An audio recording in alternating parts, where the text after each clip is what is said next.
Bonjour à tous et bienvenue dans ce nouvel épisode de podcast. Cette fois, c'est un épisode un peu à l'arrache. J'ai vu une publication Facebook et j'ai aussi discuté avec quelques personnes.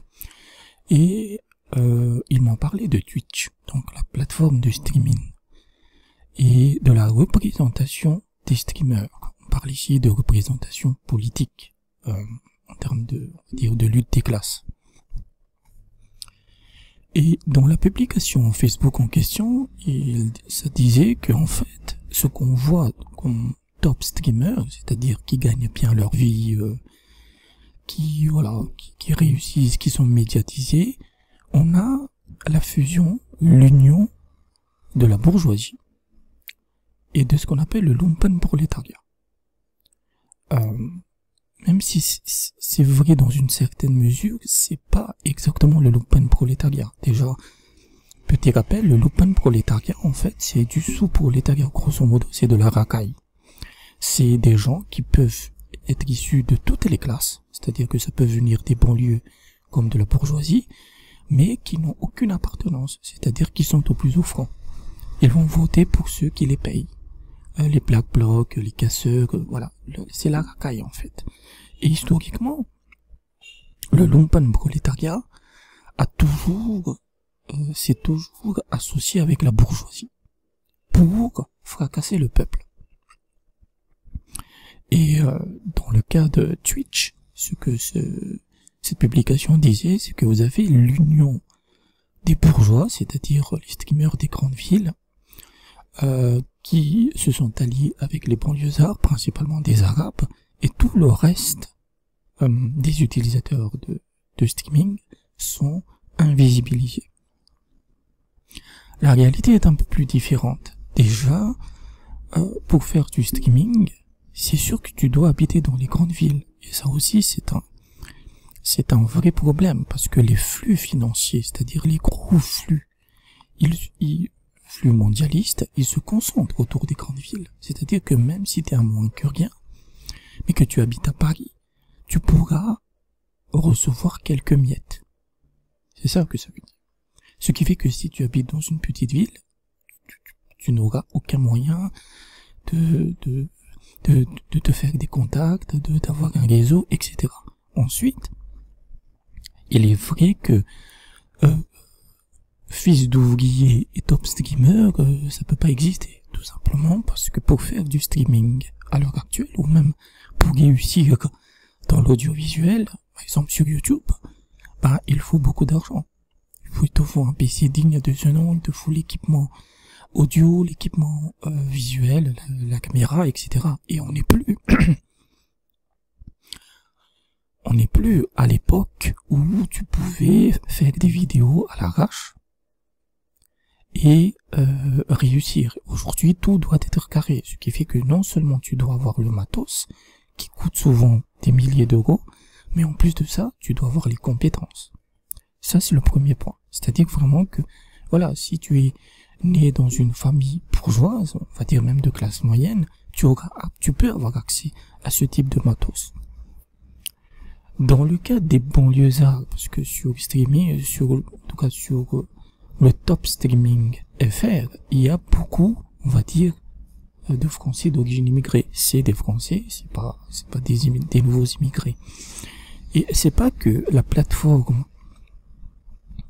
les met en avant, mais c'est juste que c'est des gens, quand vous regardez un peu leur histoire, tous ces Français d'origine immigrée, en tout cas d'origine étrangère, ils viennent tous de Webedia.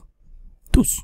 Et c'est comme ça qu'ils ont réussi. Et c'est avec Webedia leur a donné leurs compétences, comment faire du contenu, ils ont appris tout là-bas, et ensuite ils se sont lancés en solo. Et Webedia, oui, c'était tout à fait visible qu'ils pratiquaient le système des quotas. Ils avaient des Arabes, ils avaient des Noirs, ils ont eu des Indiens, ils ont eu des Français, ils ont eu, etc., etc., etc. Mais ce qui est intéressant, par exemple, c'est que, en termes de, on va dire, si on crée un bloc immigré, de population immigrée en France, les Noirs sont plus nombreux. Les personnes africaines sont beaucoup plus nombreuses que les Arabes. Et pourtant, c'est les Arabes qui sont mis en avant. Voilà. Est-ce que c'est lié à de l'islamo-gauchisme, à une certaine proximité avec ces immigrés-là? C'est une vraie question. Ensuite, on remarque aussi que les médias encensent les top streamers. Il y a souvent des événements ensemble, ils sont très médiatisés, on parle d'eux, on les pipolise. Et ça, c'est une autre facette de la lutte des classes, c'est que le pouvoir en place a besoin de se régénérer. Il a besoin de trouver des remplaçants, en fait. Et les médias de masse, ils cherchent leur progéniture. Ils reniflent l'odeur de leur propre progéniture. Et comme ces top streamers sont lisses, comme le carrelage d'une douche de prison, ben, ils se rendent compte qu'ils sont du même côté. Et donc contre le peuple.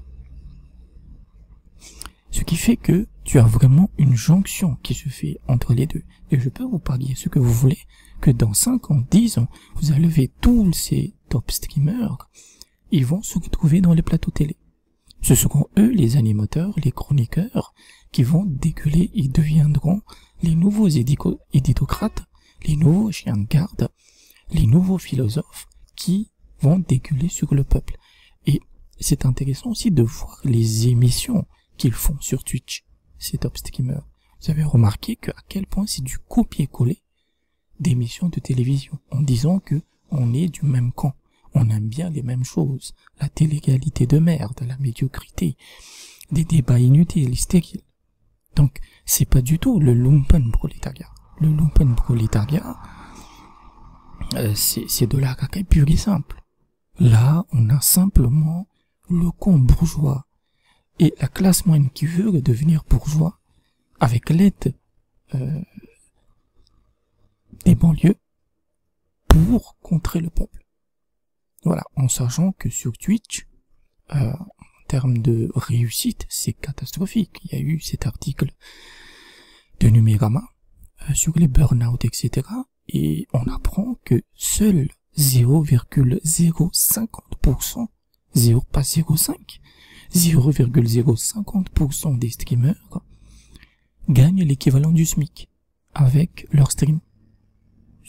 Imaginez l'inégalité. C'est-à-dire que la majorité écrasante, 99,99%, ne gagne pas de quoi vivre, même un salaire minimum. En plus de ça, c'est un travail éreintant. Vous devez streamer 4 à 5 heures par jour. En plus de ça, vous avez tous les à côté, c'est-à-dire que vous devez être présent sur les réseaux sociaux, vous devez réagir, etc. Vous devez réagir de la bonne manière, sinon tu deviens polémique, tu te fais cancel. Et tout ça est extrêmement intéressant. Tu vois, c'est que plus je regarde le modèle de travail de Twitch, plus je me rends compte que c'est le pire esclavage que j'ai jamais vu. Honnêtement, c'est le pire que j'ai jamais vu, en fait. Parce que, en fait, imagine, tu fais du stream pendant une année, tous les jours. Voilà. Et tu gagnes un certain nombre d'abonnés, c'est-à-dire les abonnés payants. Imagine, tu en gagnes 100 abonnés en un an. Et ensuite, tu tombes malade ou tu dois t'absenter une semaine. Et en fait, la plupart des streamers s'accordent à dire que si tu t'absentes pendant assez longtemps, tu peux perdre 20 à 30% de tes abonnés. C'est terrible. C'est-à-dire que tu dois constamment être en flux tendu. Tu ne dois jamais décrocher, en fait. Je dis, Amazon doit se frotter les mains d'avoir un tel niveau de servilité et de bêtise pour accepter ce travail-là. Et non, parce qu'on va dire, oui, mais il joue à des jeux vidéo, etc. Non, c'est que si t'es obligé de jouer à des jeux vidéo pendant 5 heures par jour pendant toute une année, ça ne peut pas être un plaisir. Et la hantise des streamers, quand je regarde moi je regarde pas Twitch, mais je regarde les rediffusions sur YouTube, la hantise de ces gens-là, c'est de s'absenter. Ah, je vais perdre ceci, je vais perdre cela. Et il y a cette expression qui revient très très souvent, je dois faire mes heures. C'est très intéressant, ça veut dire que même à l'usine, tu n'as pas cette expression. Donc, il y a plus ça du côté streaming et il faut une réflexion beaucoup plus générale pour encadrer ces métiers. Pour encadrer ces métiers, et la médiatisation outrancière de ces top streamers est très très néfaste, parce que là, cela incite à croire que n'importe qui peut réussir en quelques années ou en quelques mois, ce qui n'est pas le cas. Donc, ma conclusion, c'est que si on vous propose le choix entre un travail chez McDonald's et vous lancer sur Twitch, eh ben choisissez McDonald's. Au moins, c'est bien payé par rapport à ce que vous rapportera Twitch. Donc, merci d'avoir écouté cet épisode et à bientôt.